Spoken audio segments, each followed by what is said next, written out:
Welcome back to my YouTube channel, and today's video, i-share ko sa inyo yung tape na ginagamit ko sa aking eyeshadow. Kasi mostly sa ating mga babae, lalo na pag nag-eyeshadow tayo, nahihirapan nating ipantay. Especially, katulad ko na I'm a hooded eyes, so nahihirapan akong magpantay ng eyeshadow ko. So, one technique na natutunan ko, actually, sa mga vlogs na ginawa ko before, gumagamit rin ako ng iba't ibang klaseng tape, like masking tape, ano pa ba yung mga ginamit ko last time. Basta, if you get from my previous video, may kita nyo doon yung mga tape na ginagamit ko from my eyeshadow, but this is the one na as in talagang sobrang nag-fit or nagtagal na talaga ako totally. So, this is surgical tape. So, every time na nag-eyeshadow ako, ito yung nilalagay ko as a guideline, a pattern para hindi na rin ako maglilinis after my eyeshadow. So, ito siya, ganyan. Paper siya actually, and then, kung mapapansin nyo, yan, pag dinikit mo siya sa skin mo, yan, sobrang lapat niya.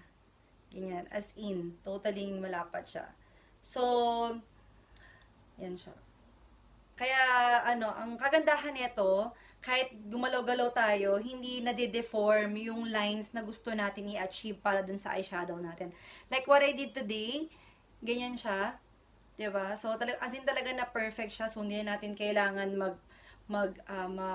ma-worry kung hindi magiging pantay yung eyeshadow natin. Because of the help of this tape, surgical tape, kung mag-match ba natin yung very nice eyeshadow na gusto natin, diba? Oo nga pala, regarding sa size na magandang bilhin for the guidelines is 2.5 cm because natry ko na rin kasi dati yung maliit neto, ganon. Nagkakalat pa rin siya na hindi nasasalo ng tape yung mga kalat doon ng eyeshadow mo. Not unlike 2.5 cm, eksaktong-eksakto talaga siya sa pag-guidelines. Tsaka hindi magpo-fall yung eyeshadow doon sa mukha mo. So, that's it. Let's start!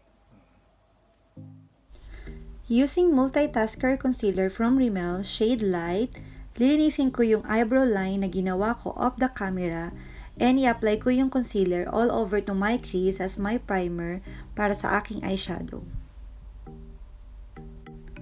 Now, cut a small piece of the tape and place parallel to your eyebrow and tape it underneath to your lower lashes.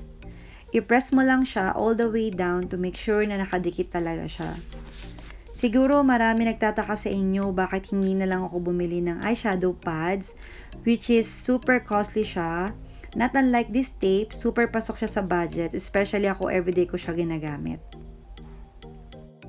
Now, I'm putting this orange-brown eyeshadow as my base at gagamitan ko siya ng fluffy brush para ma-blend siya ng maayos.